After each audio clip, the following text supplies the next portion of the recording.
అపవాది అయిన సాతాను గర్జించు సింహం వల్ల వచ్చిన అపవాది అయిన సాతాను గర్జించు సింహం వల్ల వచ్చిన యూదా గోత్రపు సింహమైన యేసయ్యా మన అండ యుద్ధము యెహోవాదే యుద్ధము యెహోవాదే యుద్ధము యెహోవాదే యుద్ధము యెహోవాదే. ముందుగా ఈ అవకాశం ఇచ్చినటువంటి తండ్రి అయిన దేవునికి వందనాలు తెలియజేసుకుంటున్నానండి. అదేవిధంగా కూడి వచ్చినటువంటి మీ అందరికీ ప్రభు పక్షాన వందనాలండి. ప్రభునందు ప్రియులారా, ఈరోజు మన ధ్యానాంశం ఏమిటంటే బంధించబోయి బోర్లా పడ్డ అపవాది. బంధించబోయి బోర్లా పడ్డ అపవాది.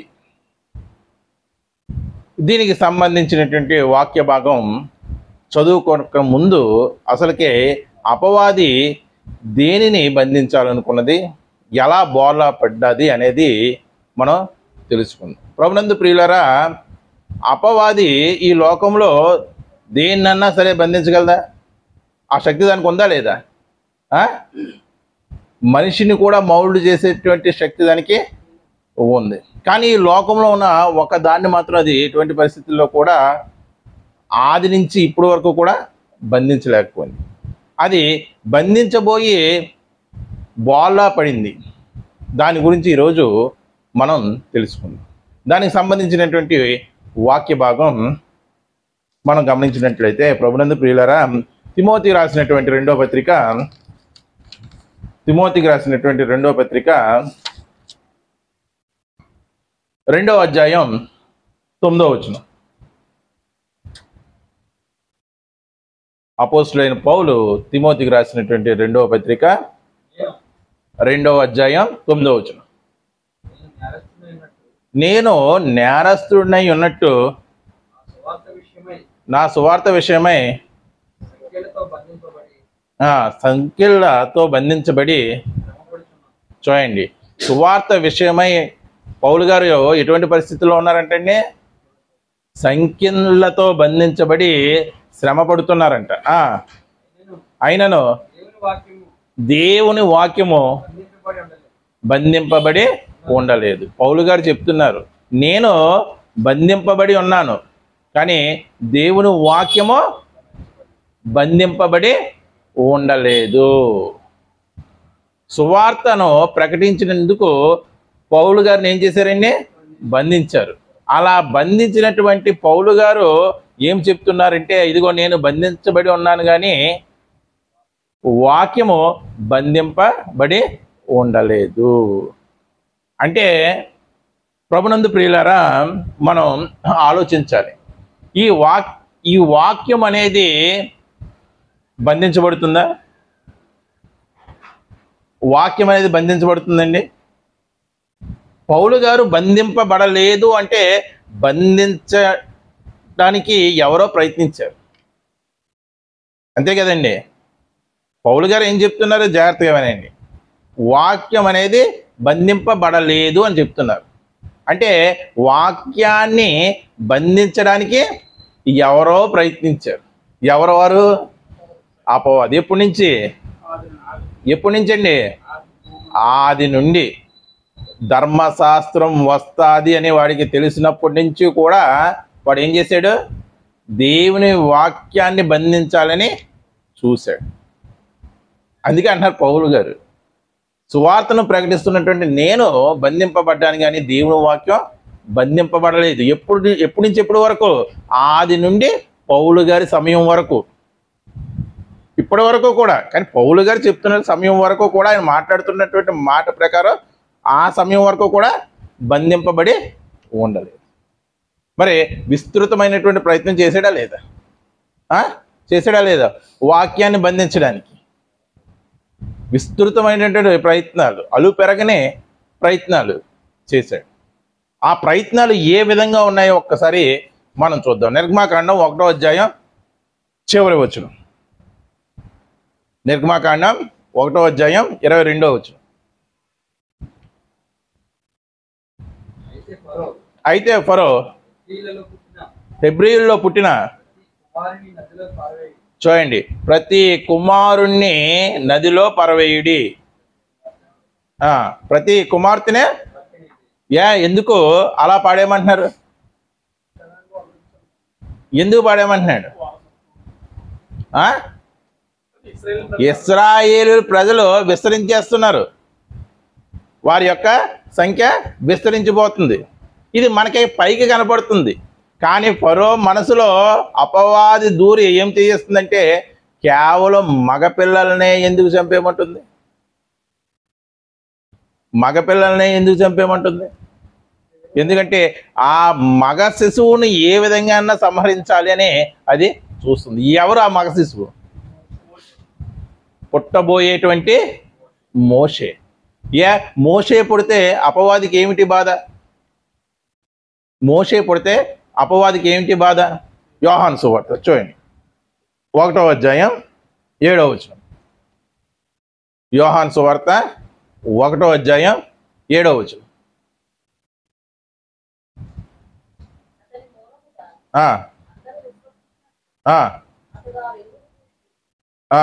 17 చూడండి.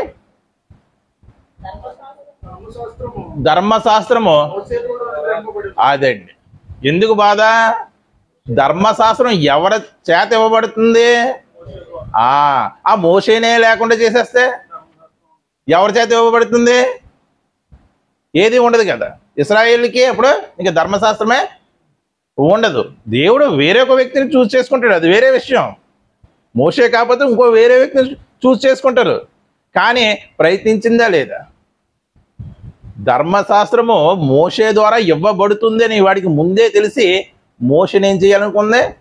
హతమార్చాలని అనుకుంది. సరే, మోషే పుట్టాడు, దేవుడి దయ వలన పెరిగాడు, దేవుడి దర్శనాన్ని పొందాడు. పొంది ఇశ్రాయేలుని విడిపించాలని ఫరో దగ్గరికి వచ్చాడు. మరి ఫరో మనసులో అపవాది దూరి ఇశ్రాయేలుని విడిపించడానికి అది ఫరోను ఒప్పింపజేసిందా? మరింత కఠినం చేసింది. ఒప్పింపజేయలేదు, మరింత కఠినం చేసింది. ఎందుకు?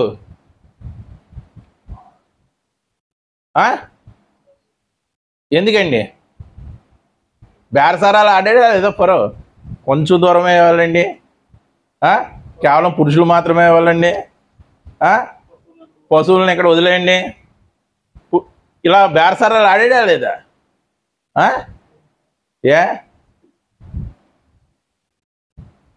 అంటే ఇశ్రాయేలీయుల నిర్గమము జరగకూడదు. ఇశ్రాయేలీయుల నిర్గమం ఎందుకు జరగకూడదంటే, ఇదిగో మోషే ద్వారా ధర్మశాస్త్రం అందించబడుతుంది. ఆ ధర్మశాస్త్రాన్ని ఫాలో అవుతే వీళ్ళందరూ ఎక్కడికి వెళ్తారు? మనం కదండి, ఇశ్రాయేలు వెళ్తారా లేదా? వెళ్తారు.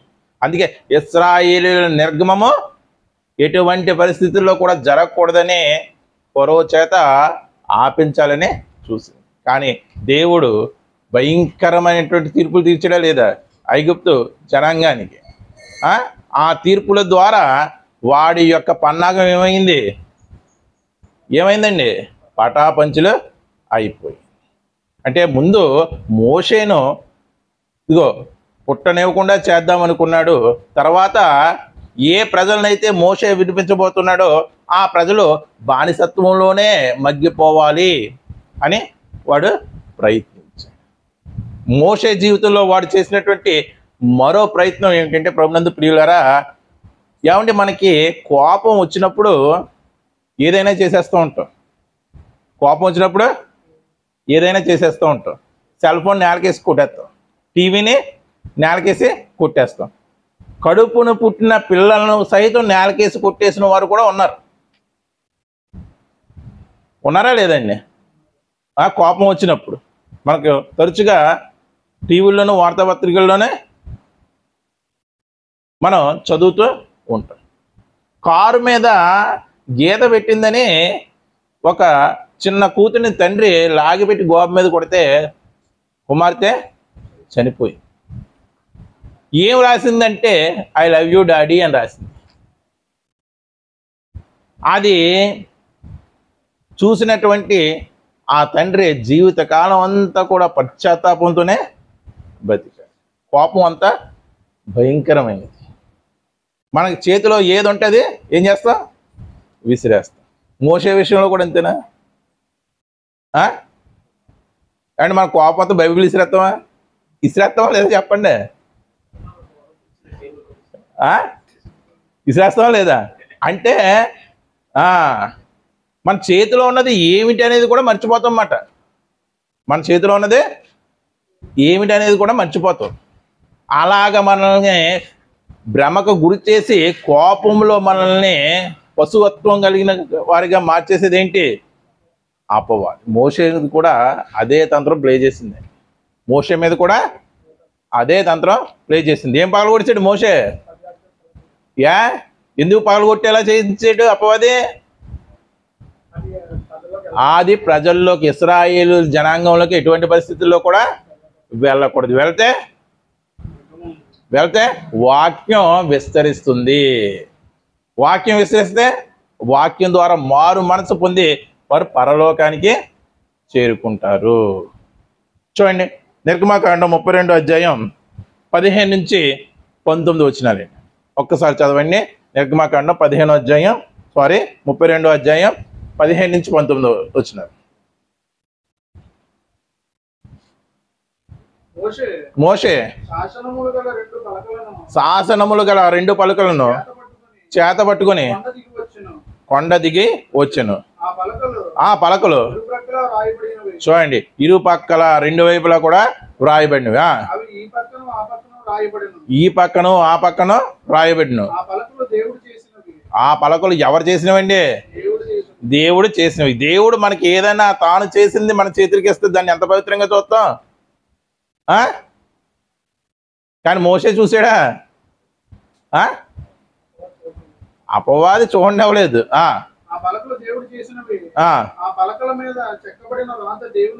చూడండి, ఏమండి, మన ఫ్రెండ్స్ యొక్క సైన్ ఉంటేనే ఆటోగ్రాఫ్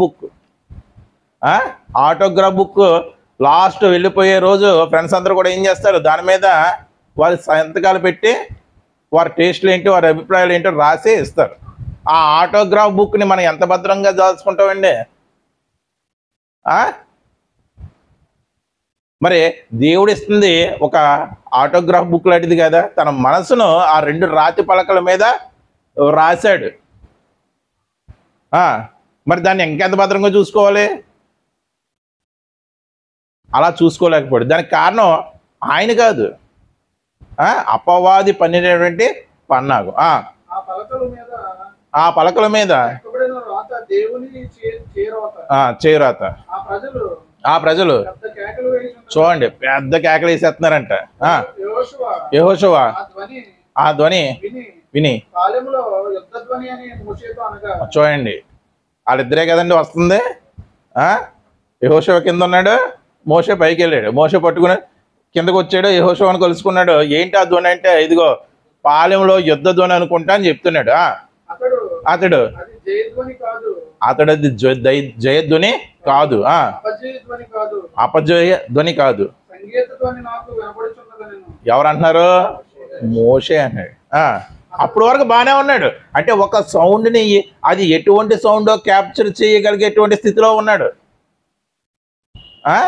అప్పటి వరకు చక్కగా ఉన్నాడు.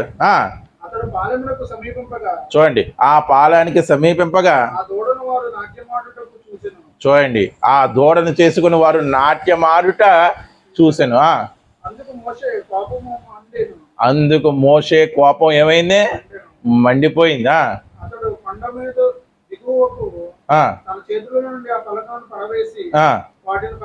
చూడండి, పడవేసాడంట. ఓకే, పడవేస్తే ఓకే, మళ్ళీ దాన్ని ఏం చేశాడంట? ఎందుకు పాల్గొడిచాడు? ఇంత భయంకరమైనటువంటి జనులు చచ్చి తీరవలసిందే. దేవుడు వాక్యం ద్వారా వాళ్ళు బతకబడ్డానికి వీలు లేదు. వీళ్ళకి ఇది అవసరం లేదు. అది ఆచరించడానికి వీళ్ళు యోగ్యులు కాదు. అంత భయంకరులు వీరు. ఏమని చెప్పుకున్నారు? ఐగుప్తు నుండి మమ్మల్ని తీసుకొచ్చింది ఈ దూడ తీసుకొచ్చింది వాళ్ళని. దూడ తీసుకొచ్చిందండి. దేవుడు తీసుకొచ్చాడా? అది కూడా మర్చిపోయి ఆ దూడని చేసుకొని దేవుని స్వరూపంగా వారు అనుకునే భయంకరమైనటువంటి నాట్యం, భయంకరమైనటువంటి కేకలు వేస్తున్నారు. అందుకు కోపం వచ్చింది. అందుకు కోపం వచ్చింది. దానిలో అపవాది ఏం చేశాడంటే దాన్ని పగలగొట్టేలాగా చేశాడు. పక్కన పెడితే ఓకే, మరి అంతగా కోపం ఎందుకు వచ్చిందంటే ఇదిగో అది పగిలిపోతే వీళ్ళకే దేవుడి యొక్క వాక్యం తెలియదు. అంటే ప్రతి చిన్న విషయంలో కూడా దూరిపోతాడా లేదా? దూరిపోతుంది. ప్రపంచంలో నువ్వు ఏదైనా చేయి, వాడికి అనవసరం. వాక్యం దగ్గరకు నువ్వు రాకూడదు, వాక్యం నేను వినకూడదు, వాక్యం గురించి మాట్లాడకూడదు, వాక్యం గురించి ఆలోచించకూడదు. అదే వాడి టార్గెట్. మిగతాది ఏదైనా చేసుకో, మిగతాది ఏమన్నా చేసుకో. పగలగొట్టేసి చూడండి ఎంత భయంకరమైనటువంటి పరిస్థితి అక్కడ నెలకొంది. మళ్ళీ దేవుడు వాక్యం ఇలా ఉంటే కుదరదని ఏం చేశాడంటే మళ్ళా దేవుడు తన చేరాతతో మళ్ళీ రాసిచ్చాడా లేదా? ఎందుకు రాసిచ్చాడు? వారికి అవసరం. అది మోషే వీళ్ళకి అవసరం లేదనుకున్నాడు. అది మానవ జ్ఞానం. ఎంత ప్రవక్త అయినప్పటికీ కూడా అదేంటి మానవ జ్ఞానం. కానీ దేవుడి జ్ఞానం అలా లేదు. ఇది అపవాది తంత్రమని ఎరిగినటువంటి దేవుడు ఏం చేశాడు? 34వ అధ్యాయం 1వ వచనం, 34వ అధ్యాయం 1వ వచనం. మరియు యెహోవా మోషేతో మొదటి పలకల వంటి ఎంత పశ్చాత్తాపడిపోయి ఉంటాడండి. ఆ మాట దేవుడు మోషేతో చెప్తున్నప్పుడు మోషే యొక్క మానసిక స్థితి ఎలా ఉండి ఉంటుంది? అపరాధ భావంతో కుంగిపోయి ఉంటాడా లేదా? మళ్ళీ చెక్కు అంటున్నాడు.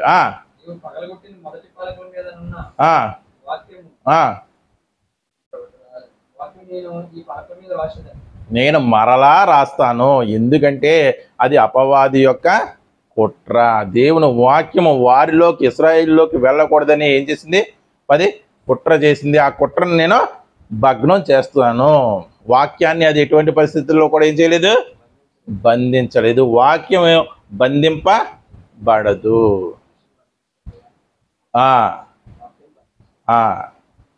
మనుషులను బంధించగలదు కానీ అది ఎటువంటి పరిస్థితుల్లో కూడా వాక్యాన్ని బంధించదు. చూడండి, ఇదిగో ఒక ఫరోలోకి వెళ్ళిపోయింది, ఒక మోషేలోకి వెళ్ళిపోయింది, దయ్యంలోకి వెళ్ళిపోయింది. ఇలా రకరకాలుగా దేవుడు వాక్యాన్ని అడ్డుకోవాలనేది చూస్తారు. చూడండి, యెహోయాకీము అనే ఒక రాజులోకి వెళ్ళిపోయింది. ఇర్మియా గ్రంథంలో ఎవరండి? యెహోయాకీము అనే ఒక రాజులోకి వెళ్ళిపోయింది. ఏం చేశాడు ఆ రాజు? ఇర్మియా రాసినటువంటి ఆ గ్రంథాన్ని చాకుతో కోసేస్తాడు. ఏంటంటే చాకుతో కోసేస్తాడు. కోసేసి ఏం చేస్తాడు? అగ్నిలో పాడేస్తాడు. చూడండి ఆ సందర్భం. ఇర్మియా గ్రంథం 36వ అధ్యాయం 23వ వచనం. ఇర్మియా గ్రంథం 36వ అధ్యాయం 23వ వచనం.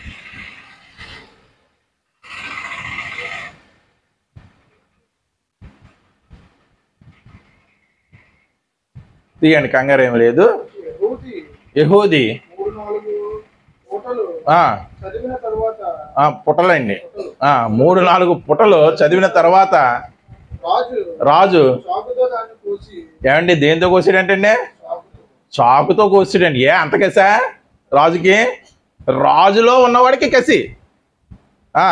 చాకుతో దాన్ని కోసి కుంపటిలో వేయగా ఆ కుంపటిలోనున్న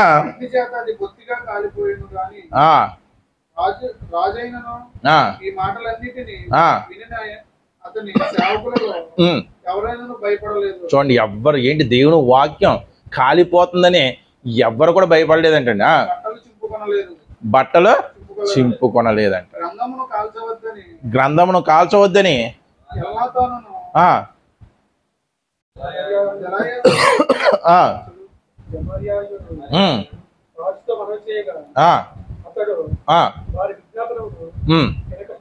చాలండి. కొంతమంది అక్కడ చెప్తున్నారు గ్రంథమును కాల్చవేయొద్దని, కానీ రాజు వారి యొక్క విజ్ఞాపననే ఎందుకే ఆలకించడం లేదు? వాడు పట్టించేశాడు, వాడు పట్టేశాడు రాజుకి. యెహోయాకీముకి అపవాది ఏమయ్యాడు? పట్టి పీడించేస్తున్నాడు. అందుకే బైబిల్ని ఏం చేశాడు? ఆ ఇర్మియా గ్రంథాన్ని, రాసినటువంటి గ్రంథాన్ని చాకుతో కోస్తే కాదు. మనం గొప్ప గొప్ప దైవజనుల యొక్క సాక్ష్యం వింటూ ఉంటామండి. నాకు బైబిల్ అంటే మహా అసహ్యం అండి, దాన్ని చింపేసి పాడేసేవాడిని. కానీ ఈరోజు అదే బైబిల్ ద్వారా నేను రక్షించబడ్డాను అనే చాలామంది దైవజనులు, ఇటువంటి వారందరూ కూడా చెప్పడం మనం చూస్తాం. ప్రభునందు ప్రియులరా, మరి అలాగా చాకుతో కోయబడి అగ్నిలో కాల్చబడినటువంటి ఆ గ్రంథాన్ని అలాగే వదిలేసాడు దేవుడు. మోషే రాతి పలకలు పగలగొట్టేస్తే అలాగే వదిలేసాడా? వదలలేదు. మరి ఇక్కడ యెహోయాకీము అలాగా చాకుతో కట్ చేసేసి అగ్నిలో పాడేసి దహించి వేస్తే దేవుడు అలా వదిలేసాడా? లేదు. చూడండి, అదే అధ్యాయం చివర వచనం 32వ వచనం. ఇర్మియా ఇంకొక గ్రంథమును తీసుకొని లేఖకుడకు నేరియా కుమారుడైన బారాకు చేతికి అప్పగింపగా అతడు ఇర్మియా నోటి మాటలను బట్టి యోధా రాజైనటువంటి యెహోయాకీము అగ్నిలో కాల్చిన గ్రంథపు మాటలన్నిటినీ ఎందుకు? అది సర్వ సృష్టికి తర్వాత సర్వజనులకి పనికొచ్చేటువంటి గ్రంథం కాబట్టి అది చదవబడి అనేకులు రక్షణ పొందుతారని దేవుడు ఏం చేశాడు? అపవాది తంత్రాన్ని తిప్పి వాక్యాన్ని బంధించాలనుకున్నాడు, కానీ అది అపవాది వల్ల కాలేదు. ప్రభునందు ప్రియులారా, ఇదంతా కూడా పాత నిబంధన చరిత్ర. మరి కొత్త నిబంధనకు వస్తే ప్రభునందు ప్రియులారా గమనించండి, కొత్త నిబంధనలో వాక్యము అనే పేరు ఎవరికి ఉంది? ఎవరికి ఉందండి? యోహాను సువార్త 1వ అధ్యాయం 1వ వచనం. ఆది యందు వాక్యం ఉండెను, వాక్యము దేవుని యొద్ద ఉండెను, వాక్యమే దేవుడై ఉండెను. ఆ దేవుడి దగ్గర ఉన్నటువంటి వాక్యము, దేవుడై ఉన్న వాక్యము, ఆది యందు ఉన్నటువంటి వాక్యం ఎవరు? యేసుక్రీస్తు ప్రభువారు. ఆ వాక్యము లోకంలోకి ఎలా వచ్చింది? ఒకసారి మనం గమనిస్తే 14వ వచనం. ఆ వాక్యము చూడండి, వాక్యము ఏం ధరించుకుంది? శరీరాన్ని ధరించుకుంది. వాక్యం ఏం ధరించుకుందండి? శరీరధారి అయి శరీరాన్ని ధరించుకొని కృపా సత్య సంపూర్ణుడిగా మన మధ్య నివసించాడు. అందుకే కొత్త నిబంధనలు చెప్పాడు, ఆయన సశరీరుడుగా మన ముందు ప్రత్యక్షమాయనను. అంటే సాక్షాత్తు వాక్యమై ఉన్నటువంటి క్రీస్తు వారు భూలోకానికి రాబోతున్నారు. అలా రాబోతున్నారు అని తెలుసుకున్నటువంటి అపవాది ఏం చేసింది? హేరోదులో దూరిపోయింది. హేరోదులో దూరిపోగానే హేరోదు ఇచ్చినటువంటి ఆజ్ఞ ఏంటి? జ్ఞానుల చేత హేరోదు మోసగించబడ్డాడు. ఈ వృత్తాంతం అంతా కూడా మనకి తెలుసు. హేరోదు ఇచ్చినటువంటి ఆజ్ఞ ఏంటి? 2 సంవత్సరాల లోపు ఉన్నటువంటి పిల్లలందరినీ కూడా, మగపిల్లలందరినీ కూడా చంపేమన్నాడు. ముందేమో వాక్యాన్ని బంధించాలనుకుంది, దానివల్ల కాలేదు. ఆ వాక్యమే శరీరధారి వచ్చేస్తే ఇంకెంత ఘోరంగా ఉంటుంది వాడి పరిస్థితి, అపవాది పరిస్థితి. ధర్మశాస్త్రం క్రీస్తునందుకు వద్దకు నడిపించడానికి బాలశిక్షకుడు లాంటిది. సర్వసత్యం ఎవరిలో ఉంది? క్రీస్తులో ఉంది. ఆ సర్వసత్యమే లోకంలోకి దిగిపోతే వాడి యొక్క పరిస్థితి ఎలా ఉంటుంది? మరింత భయంకరంగా ఉంటుంది. అందుకే అది కంగారు పడి ఉలిక్కిపడింది.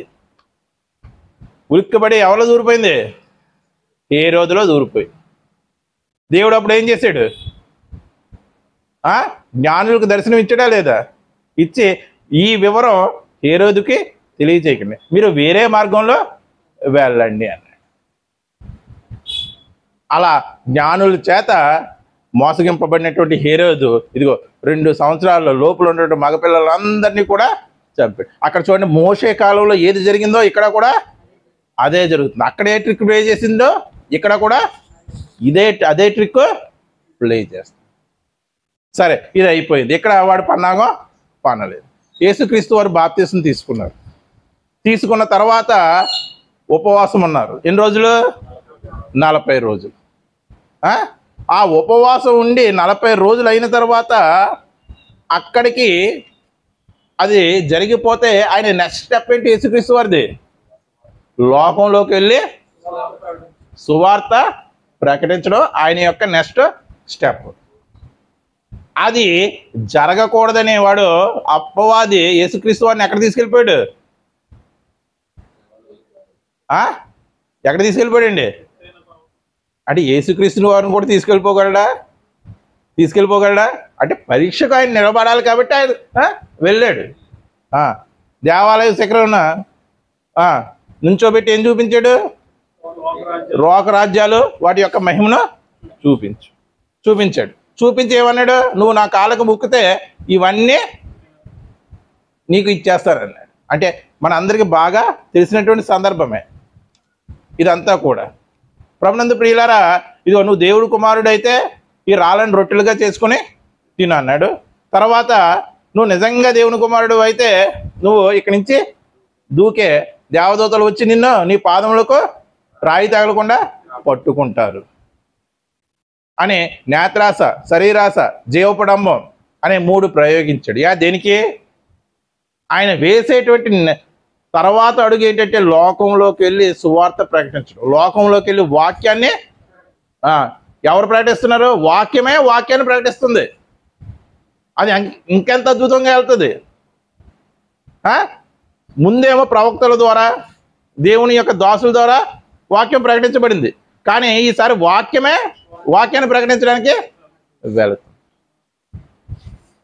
చూడండి, దాన్ని ఏ విధంగా అయినా అడ్డుకోవాలని ప్రయత్నించాడు. కానీ ఆ పరీక్షలో యేసుప్రభువుని గిరలేదా? నేత్రాసకు పెట్టినటువంటి పరీక్ష, శరీరాసకు పెట్టినటువంటి పరీక్ష, జీవపడంబానికి పెట్టినటువంటి పరీక్ష, ఈ 3 పరీక్షలు యేసుప్రభువుని నెగ్గిరలేదండి. నెగ్గారు. చూడండి, మొదటి నుండి వాడు దేన్ని బంధించాలనుకున్నాడు? వాక్యాన్ని బంధించాలనుకున్నాడు. సాధ్యమైందండి? సాధ్యం అవ్వలేదు. అంటే వాక్యము బంధింపబడదు. ఎందుకంటే వాక్యము చాలా శక్తివంతమైందండి. ఎంత శక్తివంతమైందంటే హెబ్రీ పత్రిక 11వ అధ్యాయం 3వ వచనం. హెబ్రీ పత్రిక 11వ అధ్యాయం 3వ వచనం.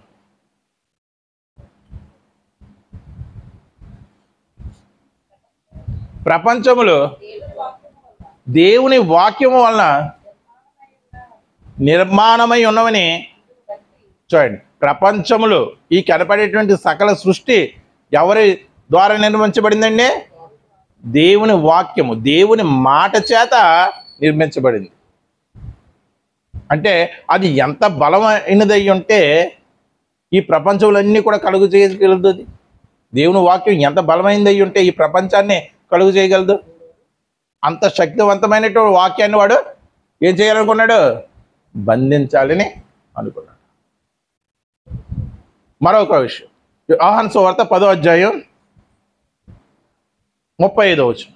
యోహాను సువార్త 10వ అధ్యాయం 35వ వచనం. చూడండి, దేవుడు వాక్యం ఎంత శక్తివంతమైందో మనకు అర్థం కాకపోవడం వల్ల ఆ వాక్యాన్ని రుచి చూడలేకపోతున్నామండి మనం. లేఖనము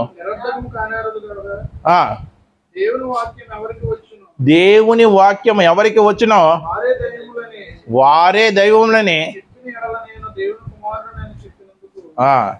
చూడండి, ఇక్కడ గమనించవలసింది ఏమిటంటే దేవుడి వాక్యం ఎవరికి వచ్చినో దైవంలో అయిపోతారా? దేవుడు వాక్యము మనకు వస్తే మనం దైవంలో అయిపోతామా? చెప్పాలండి, అవుతావా అమ్మా? దేవుడు వాక్యం మనకి వస్తే దాన్ని ఆచరణలో పెడితే ఖచ్చితంగా ఏమవుతాం మనం? దేవుడు దైవముల మధ్య తీర్పు. ఆ దైవములు ఎవరండి? మనమే.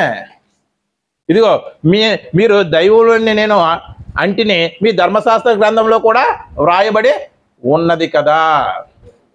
అంటే ఒక దుర్మార్గుడిని అయినటువంటి మనిషిని, ఒక బండబారిపోయినటువంటి మనిషిని, ఒక కఠినాత్ముడైనటువంటి మనిషిని దైవంగా మార్చేయగలిగేటువంటి శక్తి ఎవరికి ఉందండి?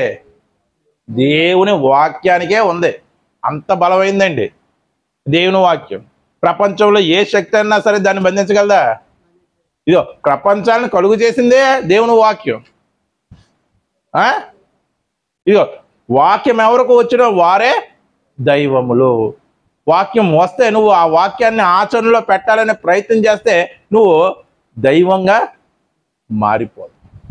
దానికి గురించి రెఫరెన్స్లు చెప్పాను కదండి. యేసుప్రభువు వారు ఏమన్నారు? ఇదిగో మీరు దైవములని నేను అంటేనే అని యూదులతో అంటున్నాడు. మీ ధర్మశాస్త్ర గ్రంథంలో కూడా రాయబడి ఉంది కదా అన్నాడు. కీర్తన గ్రంథంలో దేవుడు దైవముల మధ్య తీర్పు తీరుస్తున్నాడు. అంటే ఒక మనిషిని దైవంగా మార్చగలిగేటువంటి శక్తి ఎవరికి ఉంది?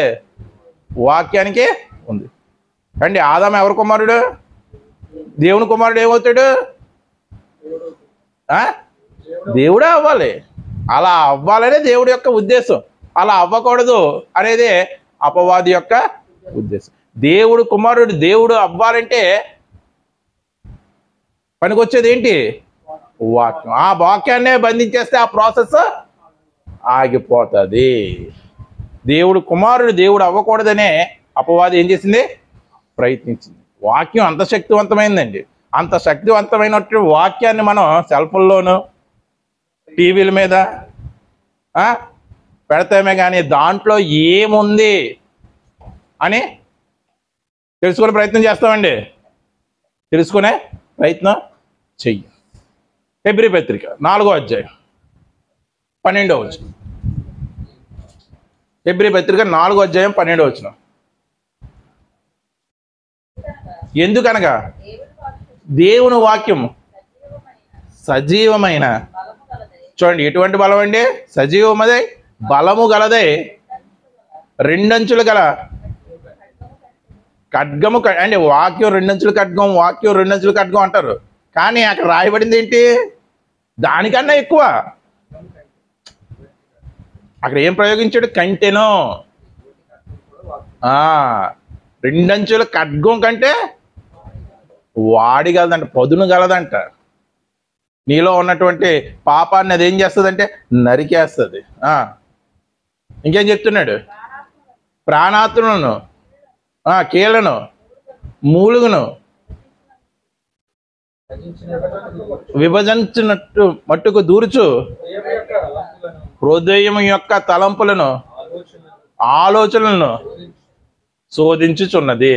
వాక్యం చదువుతున్నటువంటి శ్రీను గారు ఏం ఆలోచిస్తున్నారో, ఆయన యొక్క హృదయం యొక్క తలంపు ఏంటో నేను గమనించగలనండి. మీరు గమనించగలరా? ఏ ఉద్దేశంతో ఆయన వాక్యం చదువుతున్నాడో ఏంటి? వాక్యం చదువుతున్నప్పుడు ఆయన మనసు ఎక్కడ ఆలోచిస్తుందో నేను గ్రహించలేను, మీరు గ్రహించలేదు. కానీ ఏది గ్రహించగలదు? వాక్య స్వరూపమైనటువంటి క్రీస్తు వారు గ్రహించగలరు. అంత శక్తివంతమైందండి వాక్యం. ఆ వాక్యం యొక్క శక్తి అర్థం చేసుకోలేక మనం ఆ వాక్యాన్ని ఏం చేస్తున్నాం అంటే పక్కన పెట్టేస్తాం. ఆ వాక్యం యొక్క శక్తిని మనం అర్థం చేసుకోగలిగితే ఆ వాక్యాన్ని మన హృదయాల్లో పెట్టుకుంటాం. మరి ఎంత శక్తివంతమైనటువంటి వాక్యాన్ని అపవాది బంధించగలదండి? ఎటువంటి పరిస్థితుల్లో కూడా బంధించలేదు. ఇక కన్ఫామ్ అయిపోయింది, వాక్యాన్ని నేను ఏ విధంగా అయినా సరే నేను బంధించలేను. కానీ వాక్యాన్ని నమ్ముతున్నటువంటి విశ్వాసిని బంధించగలరు. ఏంటంటే వాక్యాన్ని నేను ఏ విధంగా అయినా సరే బంధించలేను. ఎందుకంటే ఆది నుండి ప్రయత్నించాడు యేసుక్రీస్తు వారి కాలం వరకు. ఇంకా చెప్పాలంటే అపోస్తుల కార్యంలో కూడా చూడండి, అపోస్తుల కార్యం 16వ అధ్యాయం 23వ వచనం. అపోస్తుల కార్యంలో 16వ అధ్యాయం 23వ వచనం. వారు చాలా దెబ్బలు కొట్టి వారు చెరసాలలో వేసి భద్రముగా, చూడండి చెరసాల నాయకుడికి ఆజ్ఞాపించారంట. ఎవరెల్లో? పౌలు సేలు. వీళ్ళని భద్రంగా చూడని చెరసాల నాయకుడికి ఆజ్ఞాపించరా? అతడు అట్టి ఆజ్ఞ పొంది వారిని ఏండి లోపల చెరసాలలో వేశారంట. మీరు ఎప్పుడైనా గమనించారండి? లోపల చెరసాలంట. బయట చెరసాల కనిపెడుతుంది, 2 భాగాలు 3 భాగాలుగా చేసుకుంటారు. బయట చిన్న చిన్న జేబు దొంగలు, చిన్న చిన్న వస్తువులను కొట్టేసిన వారు, ఇతరులను కొట్టిన వారు, కొట్లాట దొమ్మి ఇటువంటి కేసుల వాళ్ళు ఉంటారు. లోపల చెరసాలంటే ఎటువంటి వారు ఉంటారు? భయంకరులు ఏంటి. ఇంకా ఒక మాటలో చెప్పాలంటే మానవ రూపంలో ఉన్నటువంటి మృగాలు. అందుకే అపొస్తలుడైన పౌలు ఏమన్నాడు? మృగము వంటి మనుషులతో పోరాడి తిని అన్నాడు. లోపల చెరసాల్లో వేశారంట. చెరసాల్లో వేస్తాళ్ళు ఏం చేశారు? వాళ్ళు కాళ్ళకి బోండా వేసి ఏం చేశారు? బోండా అంటే తినే బోండా కాదండి, ఇనప దెమ్మది.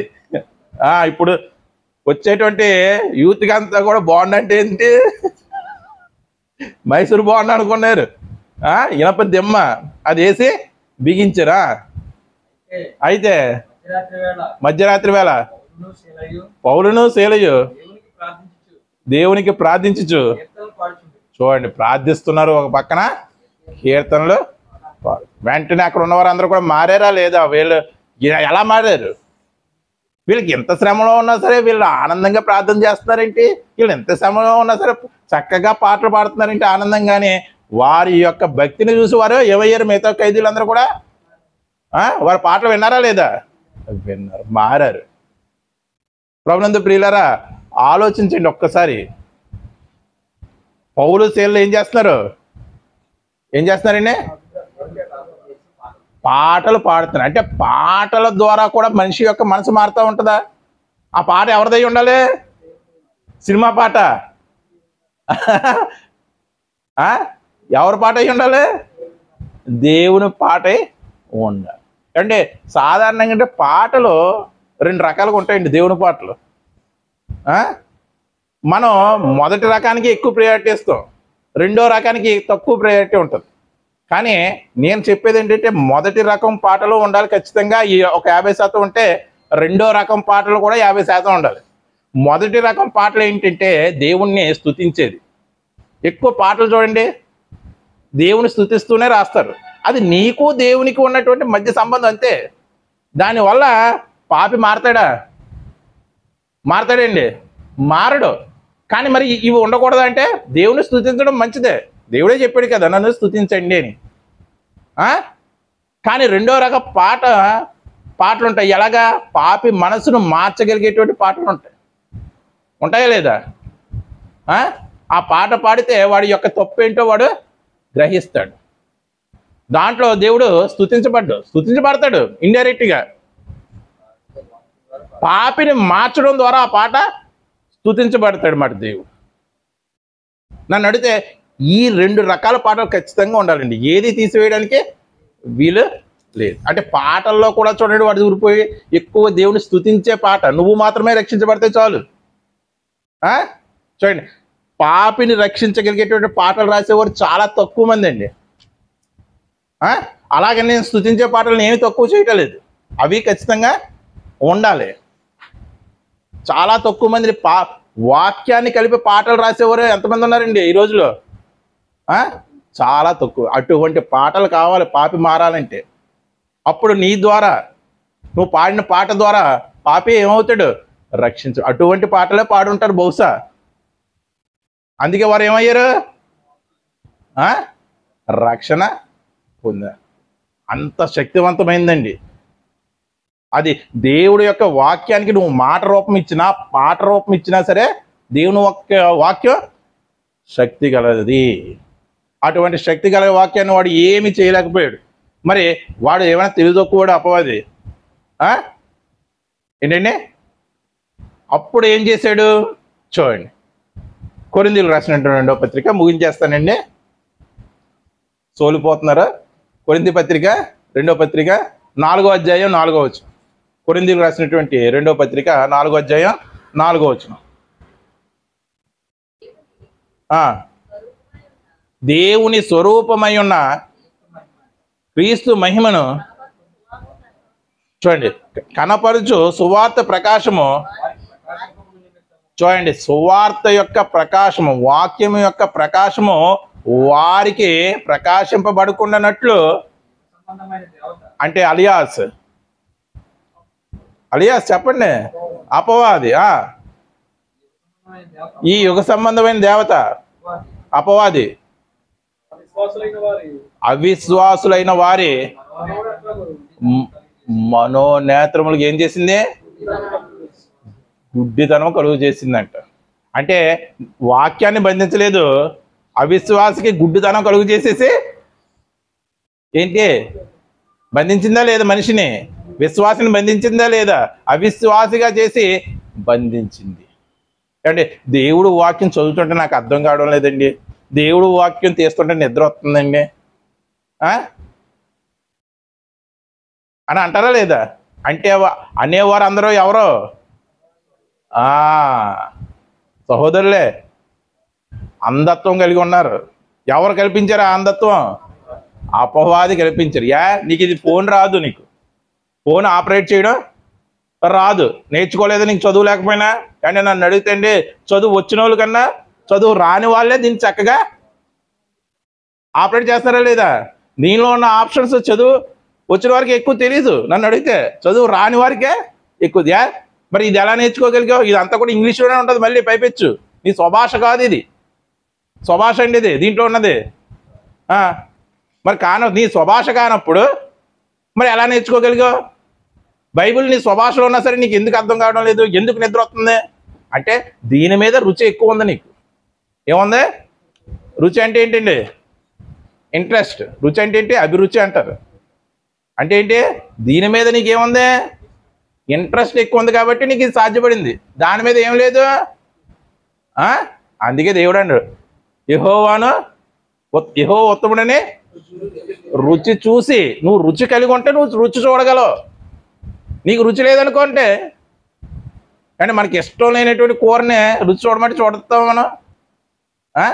ఇష్టం లేనటువంటి కూరను, కాకరకాయ కూర రుచి చూడు బాబు అంటే చూస్తావా? చూడం. అదే ఇష్టపడితే రుచి చూస్తావు. దేవుడు అంటే కూడా ఇష్టపడితేనే నువ్వు రుచి చూడగలవు. నీకు బైబిల్ అంటే పెట్టుకుంటావు అంతే, దయ్యాలు రాకుండాను, ఇంట్లో శుభం కలగాలని, ఇంట్లో ఉండాలని పెట్టుకుంటాను. కానీ దాని యందు నీకు రుచి లేదు, ఇంట్రెస్ట్ లేదు. అందుకే నీకు ఏమవడం లేదు, అర్థం కావడం లేదు. నీకు రుచి లేకుండా చేసేసింది ఎవరు? అపవాది. ఏం చేసింది? వాక్యాన్ని బంధించలేదు కాబట్టి వాక్యం విశ్వాసి హృదయంలోకి వెళ్ళకుండా ఏం చేసింది? విశ్వాసిని బంధించేసింది. ఎంత తెలివైందో చూడండి. ఒకవేళ వాక్యం తీసినా అది నానా రకాలుగా వేరే విధంగా నీకు అర్థమవుతుంది.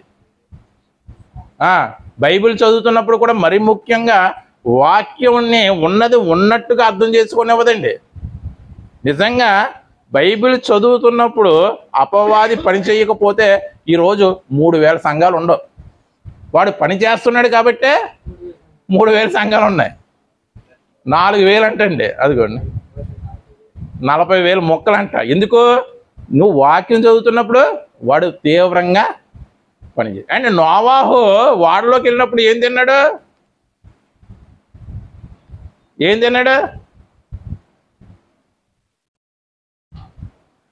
ఆ అధ్యాయం చివరిలో నోవాహు అట్లు చేసును అని ఉంది. ఏముంది? మీరు చదవగలిగితే ఉందా లేదా? నోవాహు అట్లు చదివిన ఒక వ్యక్తి అనుకున్నా నేను. నోవాహు, కొంతమంది ఉంటారు కదండి బైబిల్ ఇలా తీశారు, ఇలా చూడగానే కనపడిన వచ్చినవేంటి? నోవాహు అట్లు చేసిను. వాళ్ళలో ఉండే మరి చట్నీ ఎక్కడదో,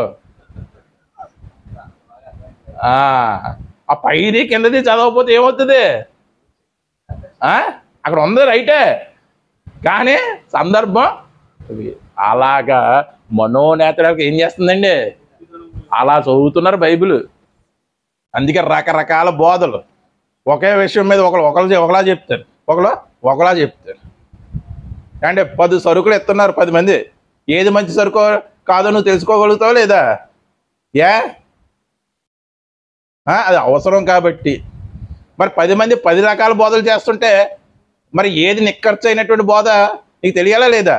తెలియాలంటే ఖచ్చితంగా నీకేమో తెలిసి ఉండాలి, వాక్యం తెలిసి ఉండాలి. వాక్యం తెలిసి ఉండకపోవడం వల్ల బోధకులు మనతో రకరకాలుగా డ్యాన్స్ చేస్తున్నారా లేదండి? రకరకాలుగా సత్యము సంబంధమైనటువంటి బోధ చేయడం లేదు, అసత్య సంబంధమైనటువంటి బోధ చేస్తారు. వారినే అబద్ధ బోధకులు, అబద్ధ ప్రవక్తులు అని అన్నదా లేదా వాక్యం? వాక్యాన్ని బంధించలేకపోయింది కాబట్టి ఏం చేసిందంటే విశ్వాసిని బంధించేసింది, వాక్యం దగ్గరికి వెళ్ళనివ్వలేదు. ఒకవేళ వెళ్ళినా అది అర్థమయ్యేలాగా చేయడం. అంటే ఒక విషయం నీకు అర్థం కాకపోయిందనుకో ఏం చేస్తావు? మరలా చదువుతావు. అలా 4-5 సార్లు చదవండి, నీకే తలంపు పుడుతుంది అదేంటో. అంతేనా కదా? నీకే తలంపు పుడుతుంది. అలాగ 1కి 2, 2కి 3, 3కి 4 సార్లు చదవాలండి వాక్యం. అప్పుడే నీకు అర్థమవుతుంది. అర్థం కావడం లేదంటే సెల్ ఫోన్ ఎలా ప్రాక్టీస్ చేసావు? చెప్పిన వెంటనే వచ్చిందా? వీళ్ళు బుర్ర తినేస్తారు చూడండి, సెల్ ఫోన్ ఆపరేటింగ్ రాని వాళ్ళు. ఎలాగా ఎలాగా ఎలాగా చెప్పేంత వరకు కూడా మనం కూడా బోధకులను అలా అడగాలి. ఏంటిది ఏంటి ఇది ఏంటిది అడిగేవాళ్ళు ఎవరన్నా ఉన్నారు? బోధకుడు ఏదంటే అదే. అందుకే చూడండి అపవాది మనల్ని ఈజీగా ఏం చేసింది? బంధించింది. చివరికి ఒక వచనం చూసి ముగించుకుందాం. ఫిలిప్పీయులకు రాసినటువంటి పత్రిక 1వ అధ్యాయం 13-14 వచ్చిన. ఫిలిప్పీయులకు రాసినటువంటి పత్రిక 1వ అధ్యాయం 13-14 వచ్చిన. ఎలాగనగా నా బంధకములు చూడండి ఎందుకు కలిగినవి ఏంటంటే పౌలుకి క్రీస్తు నిమిత్తమే, క్రీస్తు సువార్త ప్రకటిస్తుండగా కలిగినవి.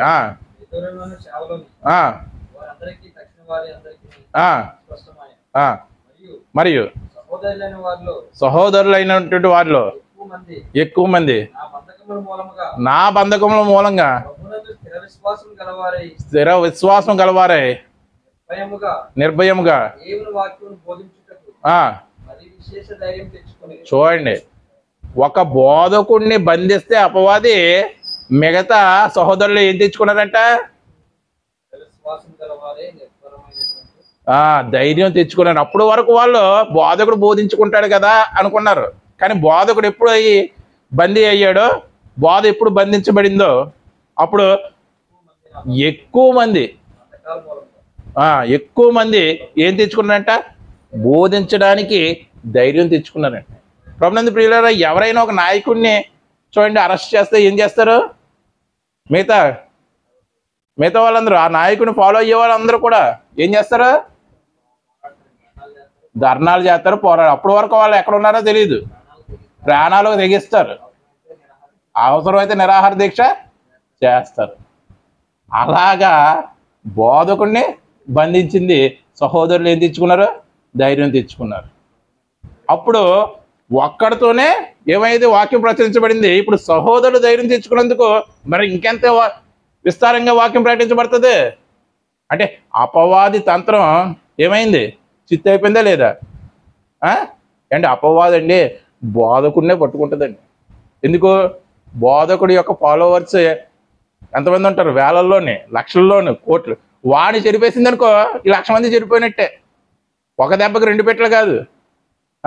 ఎంతమంది ఫాలోవర్స్ ఉంటారు ఇప్పుడు బోధకులకి? ఒక బోధకుడికి 1000 మంది ఉంటే ఒక బోధకుడికి 1,00,000 మంది, ఒక బోధకుడికి 1,000,000 మంది. ఈ 1,000,000 మందిని పట్టుకునే కన్నా ఆ బోధకుడినే పట్టుకుంటే వాడినే అబద్ధ బోధల్లోకి తోసేస్తే వాడి అబద్ధ బోధ ద్వారా ఏమవుతుంది? మొత్తం లక్షల కొద్ది, కోట్ల కొద్ది జనం అంతా కూడా ఎక్కడికి వెళ్ళిపోతారు? అసత్యంలోకి వెళ్ళిపోయి తద్వారా నరకానికి వెళ్ళిపోతారు. వాక్యాన్ని బంధించలేనటువంటి అది ఏ విధంగా తెలివిగా పనిచేస్తుందో చూడండి. అర్థమైందండి? ఇటువంటి భయంకరమైన పరిస్థితుల్లో మనం ఉండకూడదంటే ఖచ్చితంగా వాక్యం మీద మనకేముండాలి? పట్టు ఉండాలి. వాక్యాన్ని మనం దివారాత్రము ఏం చెయ్యాలి? ధ్యానిస్తూనే ఉండాలి. మన శ్వాస, మన ధ్యాస, మన ఆశ అన్నీ కూడా ఏమై ఉండాలి? వాక్యమై ఉండాలి. అప్పుడేనండి మనకి పరలోకం. వాక్యాన్ని బంధించాలని చూసి అది నిన్ను బంధించడం దానికి పెద్ద లెక్క అస్సలు లెక్క. చూడండి, అందుకే వాక్యమే మన జీవితానికి ఆధారమై ఉన్నది. కళ్ళు మూసుకుని ప్రార్థన చేద్దాం.